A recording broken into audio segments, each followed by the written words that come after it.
വളരെ ഫലപ്രദമായ ഒരു അവലോകന യോഗം നടത്തി. എല്ലാ വകുപ്പുകളും ഉണ്ടായിരുന്നു. ഉത്സവം ആരംഭിച്ചിട്ട് ശബരിമല നട തുറന്നിട്ട് 10 ദിവസത്തിലേറെയായി. 10 ദിവസത്തിനുള്ളിൽ എന്തൊക്കെ സംഭവിച്ചു, ഇവിടെ എന്തൊക്കെയാണ് ക്രമീകരണങ്ങൾ എന്നുള്ളതെല്ലാം വിലയിരുത്തി. മിക്കവാറും എല്ലാ വകുപ്പുകളും അവരുടെ ജോലികൾ കൃത്യമായിട്ട് നടത്തിയിരിക്കുന്നു. എന്തെങ്കിലുമൊക്കെ ഇനി ചെയ്യാൻ ബാക്കിയുണ്ടെങ്കിൽ അതെല്ലാം ചെയ്യാമെന്ന് തീരുമാനിച്ചു. പ്രധാനമായിട്ട് എരുമേലിയുടെ പ്രശ്നം, കാനനപാത വഴി സന്നിധാനത്തേക്ക് വരുന്ന ആളുകൾ, അയ്യപ്പന്മാർ പരമ്പരാഗതമായ പാതയിൽ നിന്ന് വ്യതിചലിച്ച് വേറെ പാതകളിലൂടെ വന്ന് കയറുന്നു. ഇവിടെ അവരുടെ എണ്ണത്തിൽ നമുക്ക് നിയന്ത്രണങ്ങളിൽ കുറച്ചുകൂടെ ഒരു നിയന്ത്രണം ഉണ്ടാവണം എന്നുള്ള കാര്യം ADGP പറഞ്ഞ് അദ്ദേഹം തന്നെ വിശദീകരിക്കും.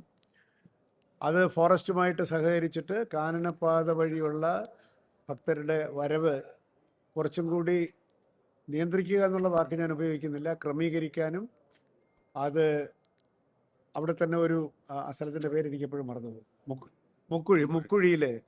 മുക്കുഴിയിൽ ഒരു പുതിയ സ്പോട്ട് ബുക്കിങ്ങിനുള്ള സൗകര്യം കൊടുക്കാനും കൂടി തീരുമാനിച്ചു. എന്തായാലും ഈ വഴി വരുന്ന എല്ലാവർക്കും സ്പോട്ട് ബുക്കിങ്ങോ അല്ലെങ്കിൽ വിർച്വൽ ക്യൂ ബുക്കിങ്ങോ വേണമെന്നും കൂടി നമ്മൾ ഇൻസിസ്റ്റ് ചെയ്യുകയാണ്. ഈ പരമ്പരാഗത പാതയിലൂടെ മാത്രമേ വരാവുള്ളൂ, അല്ലാതെ തിരുവാഭരണം കൊണ്ടുപോകുന്ന പാതയിലൂടെയൊക്കെ കയറി വന്ന് നമ്മുടെ അവിടുത്തെ ക്രമീകരണങ്ങൾ അപ്സെറ്റ് ചെയ്യുന്നില്ല എന്ന് ഉറപ്പുവരുത്താൻ ഫോറസ്റ്റും പോലീസും കൂടി സഹകരിച്ച് പ്രവർത്തിക്കാൻ തീരുമാനിച്ചിട്ടുണ്ട്.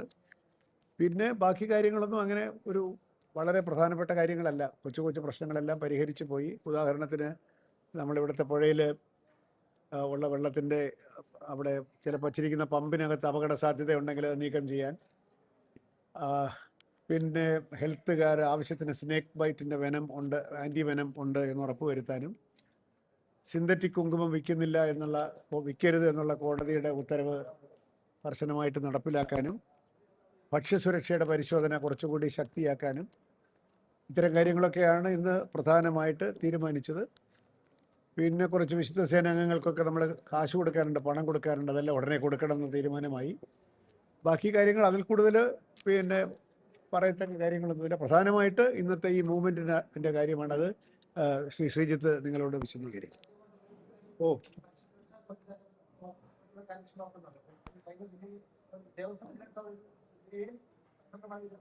അത് സന്നിധാനത്തെ കാര്യമല്ലേ, അത് ശ്രദ്ധയപ്പെട്ടു. അത് പരിശോധിച്ചപ്പോൾ ഏതോ ഒരു ക്യാനിൻ്റെ മുകളിൽ എന്തോ ആസിഡിൻ്റെ പേരൊക്കെ എഴുതിയിട്ടുണ്ടെന്നുള്ളതാണ്. അതിനകത്ത് ആസിഡ് എന്നാണല്ലോ അതിൻ്റെ അർത്ഥം. ആ ക്യാൻ ഉപയോഗിക്കാൻ പാടില്ലായിരുന്നു. അത് റൈറ്റ്കോ ആണല്ലോ തന്നിരിക്കുന്നത്.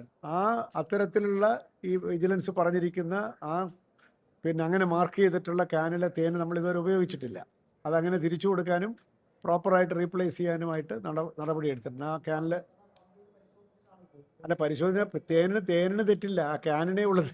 തേനിനല്ല പ്രശ്നം, ക്യാനിനാണ് പ്രശ്നം. ആ ക്യാൻ ഉപയോഗിക്കാൻ പാടില്ലായിരുന്നു, വേറെ എന്നിട്ട് ആയിരുന്നിരിക്കും. ഏതായാലും നമ്മൾ ഉപയോഗിക്കുന്നില്ല, അത് തിരിച്ചു കൊടുത്തിരിക്കുകയാണ്. ഫർദർ റീപ്ലേസ് ചെയ്യാൻ പറഞ്ഞിരിക്കുകയാണ്. ഇങ്ങനെയുള്ള ക്യാനിൽ വരാൻ പാടില്ല. പ്രോപ്പറായിട്ടുള്ള പരിശോധനയിൽ വീഴ്ചയില്ല. തേൻ തന്നെയാണ്. നമ്മൾ ഇതിനകത്ത് എന്തോ ഒരു ആസിഡിൻ്റെ വന്ന ഒരു കണ്ടെയ്നറിൽ തേൻ വരാൻ പാടുണ്ടോ എന്നുള്ളതാണ് പ്രശ്നം. വരാൻ പാടില്ല, നമ്മളത് ഉപയോഗിക്കുന്നുമില്ല. ഇനി അങ്ങനെ തരാൻ പാടില്ല എന്ന് റെഡ് കോഡ് പറഞ്ഞിട്ടുണ്ട്.